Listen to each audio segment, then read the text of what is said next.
Hey everyone, welcome back to the channel. Today I'm going to show you how to fix missing DLC data packs in Warzone 2025. Step 1.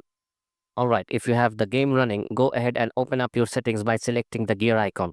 Once you're there, scroll down and select Manage Files at the bottom.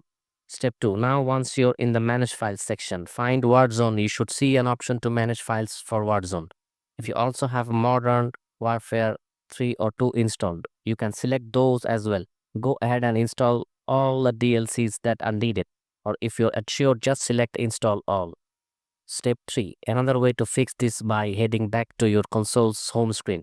From there, select Manage Game Content. In this section, you'll see all the DLCs tied to the game. For example, if Modern Warfare 3 Campaign Pack 2 is missing, it will show up here.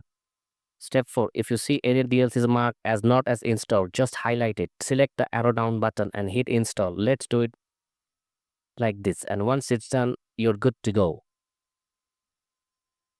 And that is it. I hope this video helps you out. If it did, please share it with your friends, leave a like, and don't forget to subscribe for more tech tips. Thanks for watching, and I'll see you in the next one.